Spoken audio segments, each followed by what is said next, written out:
I want to turn back now to the conversation over the partial government shutdown that is now in its third day, and the U.S. House of Representatives is going to be taking up a deal to try and restore funding.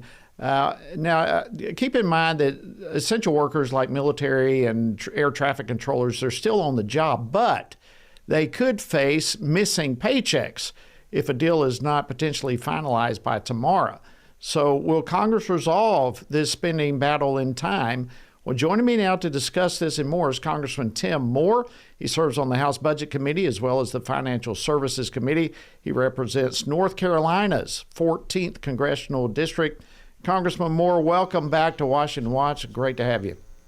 Thanks. It's great to be with you this afternoon.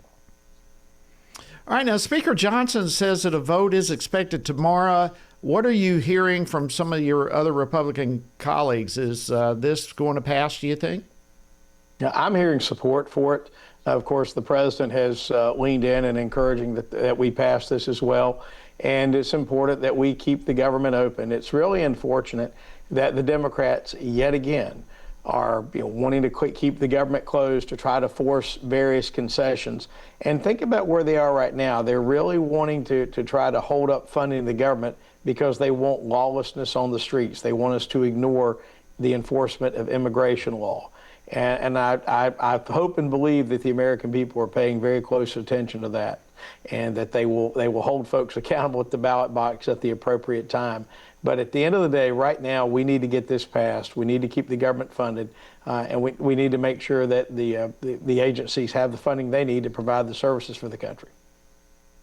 Absolutely. And right at the middle of all of this battle, the impasse, it seems, is an intense disagreement of funding over the Department of Homeland Security and the immigration policies. And of course, all this is following the recent controversy, the incidents involving federal agents.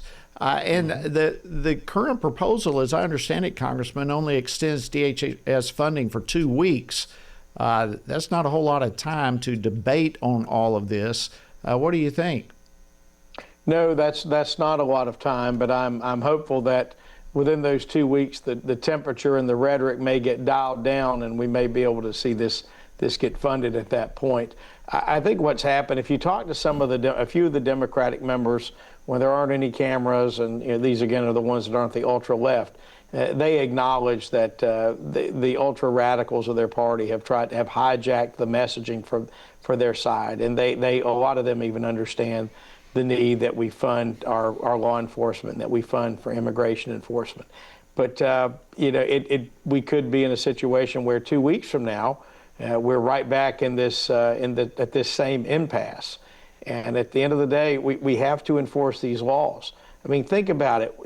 We're cleaning up a mess for 4 years of Biden's policy of letting millions and millions of people come across the border illegally, allowing drugs to come through the southern border at record rates.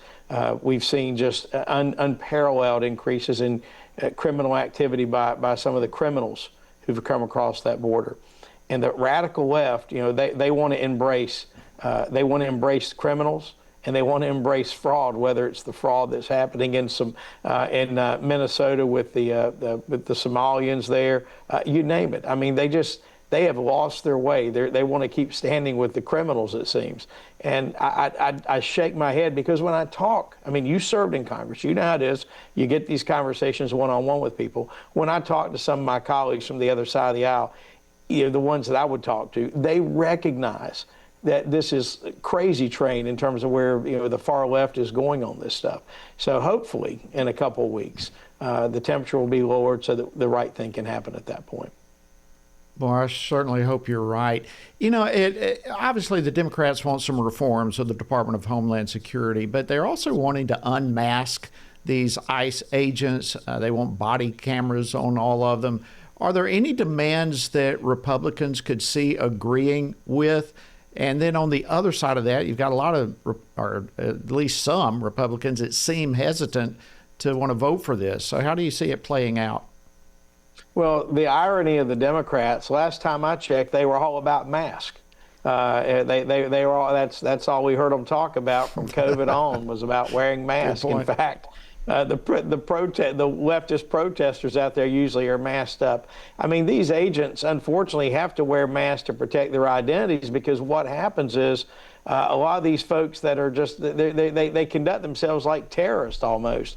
Will go out and terrorize these folks. The amount of doxing that's been happening with our law enforcement is just something that I don't know that I've ever seen in the history that I've been following politics, or that I've even been an adult. And the fact that this is being condoned by folks in government is absolutely shameful. I mean, we saw, you had a person earlier talking about the situation where these protesters go in and stormed and interrupted a church service. I mean, they know absolutely no shame. And they would certainly, we saw how they've harassed them, threatened them, attacked them, all these bad things. And we don't need this. I mean, we need to lower the temperature on this. We don't need any violence at all. And so they need to be able to protect their identities and protect their families. Final question, we got less than a minute, but all of this is leading to a potential government shutdown. Where do you see all this headed? Are we going to avoid this thing, or is another shutdown going to be extended?